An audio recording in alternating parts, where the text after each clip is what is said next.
today, nandito pa rin kami sa Malimuno, Surigao del Norte. And we decided na mamukit.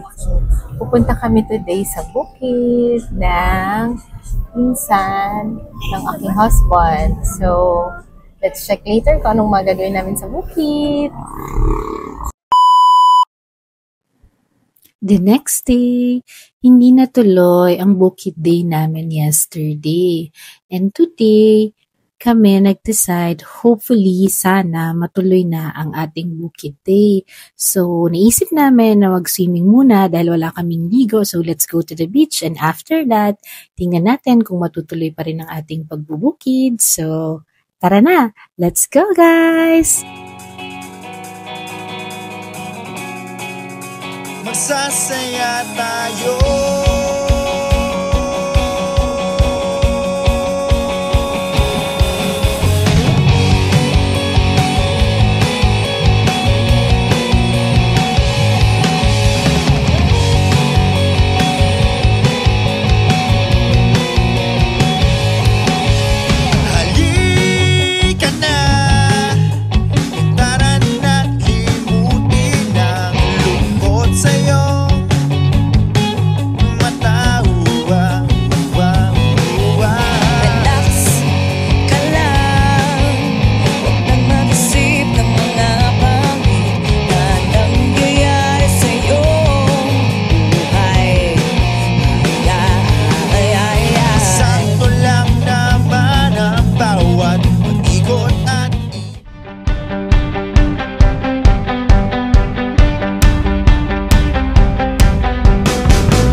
Mabato siya.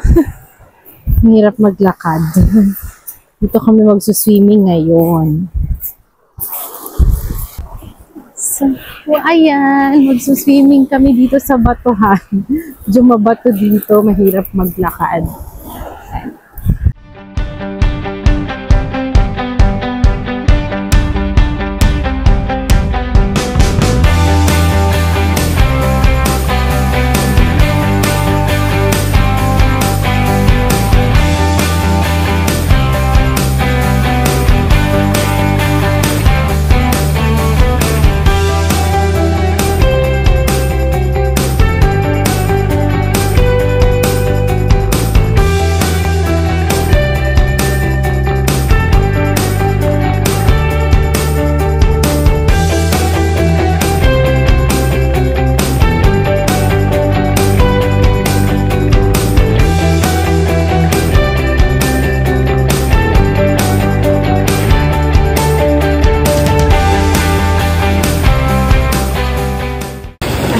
Kasi sobrang linaw ng tubig dito. Hindi yung white sand. Pebble siya. Pebble siya. Pero grabe, sobrang linaw ng tubig nila. Oh, sobrang linaw ng water. Sobrang linaw ng dagat nila. Hindi nga lang siya white sand. Pero grabe, sobrang linaw. Oh, sobrang linaw ng dagat nila. Sobrang linaw. Sa bawat alon, naaalis ang stress at pagod. Ang oras kasama ang pamilya sa beach ay hindi lang saya, kundi isang tunay na pag-recharge para sa ating mental health. Kailangan natin ang mga ganitong sandali para maging mas masaya at maayos ang ating isipan.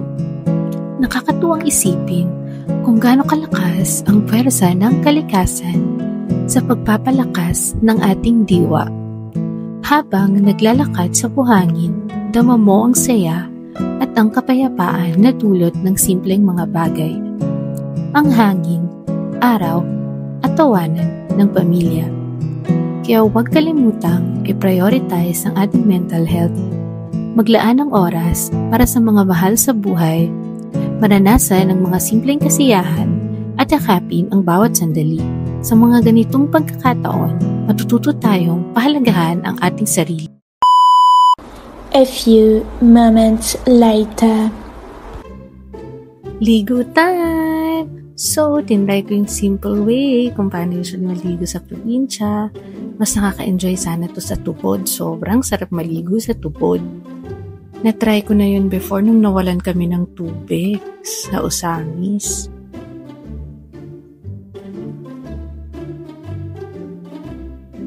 Oh, diba? Manual shower.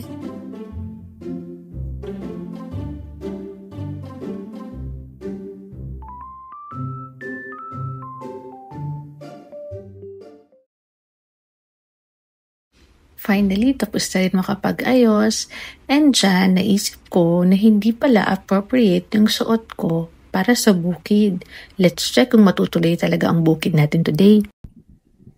Hi everyone! Ayan, kakatapos lang namin maligo and mamasyal naman kami today here sa Ili. Yan, and titingnan natin kung matutuloy na finally ang pagbubukid natin later. So, sapatan na talaga tayo nito. Saan tayo pupunta, Daddy? Si Daddy ang nag-drive. Saan tayo pupunta? Kahit saan daw. So, let's go!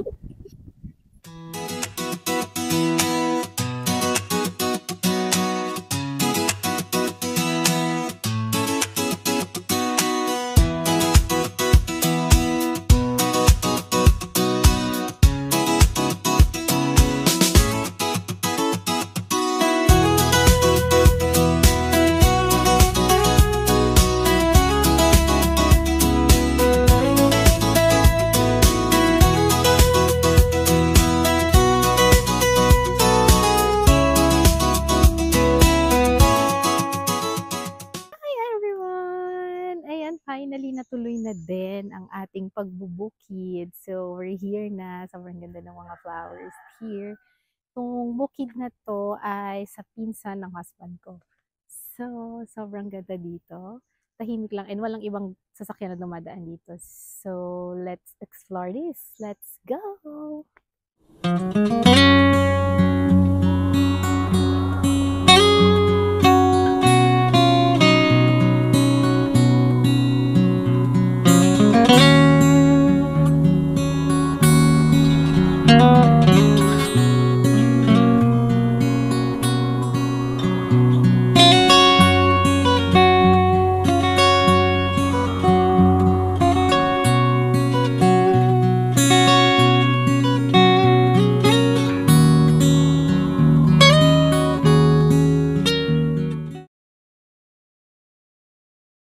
Sobrang nice ng view dito. This is the province life. Ito yung life na nakasanayan ng husband ko.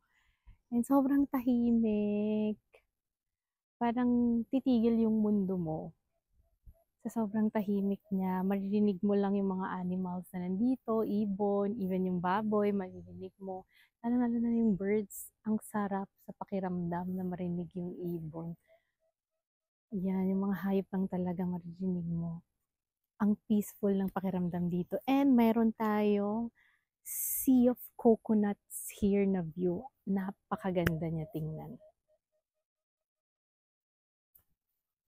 To be continued. Sa part 2 naman, isasama ko kayo sa bundok kung nasa ng farm ng husband ko. See you next time. Bye!